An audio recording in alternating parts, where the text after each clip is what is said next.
लोक देवता बाबा रामदेव मेले को लेकर श्रद्धालुओं का उत्साह, श्रद्धा और आस्था सिर चक्काबोल रही है। यही नतीजा है कि राजस्थान, मध्य प्रदेश, हरियाणा, पंजाब, महाराष्ट्र, बिहार और अन्य राज्यों से लाखों की संख्या में श्रद्धालु मसूरिया स्थित बाबा रामदेव मंदिर में दर्शन कर चुके हैं और श्रद्धालुओं के आने का सिलसिला लगातार जारी है। जिला कलेक्टर गौरव अग्रवाल और पुलिस कमिश्नर ओम प्रकाश लगातार व्यवस्थाओं पर नजर रखे हुए हैं। लाखों की संख्या में श्रद्धालु मसूरिया पहाड़ी पर स्थित मंदिर में दर्शन कर चुके हैं और मेला शुरू होने के साथ ही मेले के संपूर्ण होने तक करीब 35 लाख से भी ज्यादा श्रद्धालु मसूरिया मंदिर में दर्शन के बाद रामदेवरा बाबा रामदेव मंदिर में दर्शन करते हैं।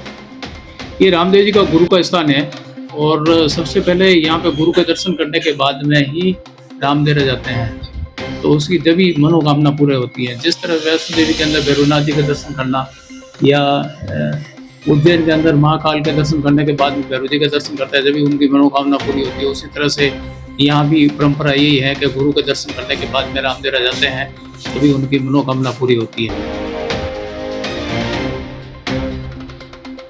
जोधपुर प्रवास पर आए नागौर सांसद हनुमान बेनीवाल ने मीडिया से बातचीत के दौरान खीसर उपचुनाव में वोट चोरी का आरोप लगाया। उन्होंने कहा कि क्षेत्र में उनके समर्थकों की संख्या अधिक होने के बावजूद वोट कम मिले, जो सोचने का विषय है। उन्होंने देश में अघोषित इमरजेंसी का माहौल बताते हुए चुनाव आयोग की निष्पक्षता पर भी सवाल खड़े किए। इतिहास के मुद्दे पर बोलते हुए बेनीवाल ने कहा कि महाराजा सूरजमल ने 80 युद्ध लड़े और सभी में विजय हासिल की, लेकिन उनके इतिहास को सही तरह से नहीं लिखा गया। उन्होंने पूछा कि इतिहास को गलत लिखने वाले कौन हैं और इसकी जांच की मांग की। साथ ही कहा कि जिन समाजों से राजा थे, लेकिन उनके इतिहास से उन्हें मिटा दिया गया, उन्हें उनका गौरव वापस मिलना चाहिए। राजमाता विजयाराजे कृषि उपज मंडी में व्यापारियों की अनिश्चितकालीन हड़ताल आज 5वें दिन भी जारी रही। राजस्थान सरकार द्वारा कृषि उपज और खाद्य उत्पादों पर 0.5% नया मंडी टैक्स लगाए जाने के विरोध में 14 अगस्त से शुरू हुई यह हड़ताल अब व्यापक आंदोलन का रूप ले रही है। मंदोर मंडी व्यापार संघ के अध्यक्ष राजेंद्र परिहार और सचिव धर्मेंद्र भंडारी के नेतृत्व में बड़ी संख्या में व्यापारी कलेक्ट्रेट पहुंचे। वे मुख्यमंत्री के नाम कलेक्टर को ज्ञापन सौंपेंगे। व्यापारियों का कहना है कि मंडी यार्ड में गैर अधिसूचित उत्पादों पर भी टैक्स लगाना किसानों और छोटे व्यापारियों पर अतिरिक्त वित्तीय बोझ डाल रहा है।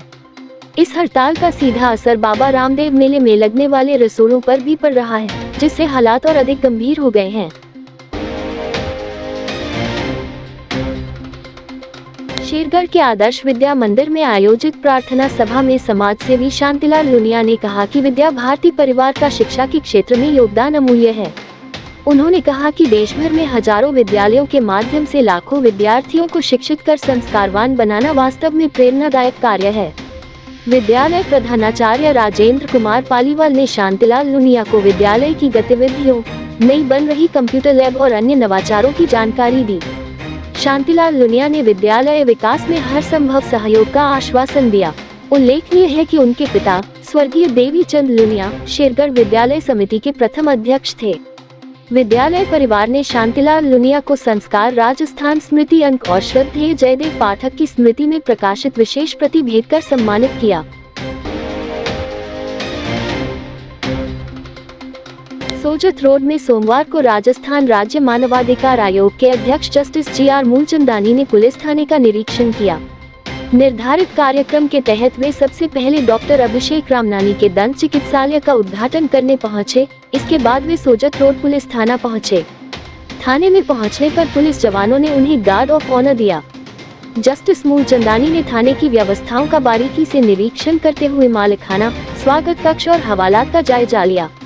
निरीक्षण के दौरान उन्होंने कहा, पुलिस थाना आमजन के विश्वास का केंद्र होता है। यहाँ आने वाले हर व्यक्ति से संवेदनशीलता और सम्मान के साथ व्यवहार होना चाहिए। उन्होंने मौजूद पुलिस कर्मियों को आवश्यक दिशा निर्देश भी दिए। इस अवसर पर थाना प्रभारी सहित पूरा पुलिस स्टाफ मौजूद रहा। देखिए, जितने भी हमारे ह्यूमन राइट्स हैं, इसका वायलेशन ना हो, इसके लिए हम सजग रूप से प्रत्येक थाने को देखते रहते हैं और यहाँ पर अपनी जो है वो सूचनाएं भी प्रकाशित और प्रसारित करते रहते हैं। कभी किसी जनमानस के किसी मानव अधिकार का अगर कोई हनन है या कोई उल्लंघन है तो वो प्रशासनिक अधिकारियों के साथ ही स्पष्ट रूप से हमारे पास भी आ सकता है डायरेक्टली ह्यूमन राइट कमीशन के पास, और हम जो है वो उनके शहर से अप्रोचेबल हैं। ईमेल के द्वारा हमारे पास कोई शिकायत आ सकती है, हम उसका जो है वो सुनवाई करके नोटिस जारी करके पक्षकार को सुनते हैं, और हमारे पास अपनी इन्वेस्टिगेटिंग विंग भी है, और कोई अगर अनुसंधान का कारण होता है तो उसको भी दिखवाते हैं। ये थे आज के मुख्य समाचार। विस्तार से जानने के लिए पढ़ते रहिए दैनिक नव ज्योति। दैनिक नव ज्योति के YouTube चैनल को सब्सक्राइब करें और ताज़ा अपडेट के लिए बेल आइकॉन दबाएं।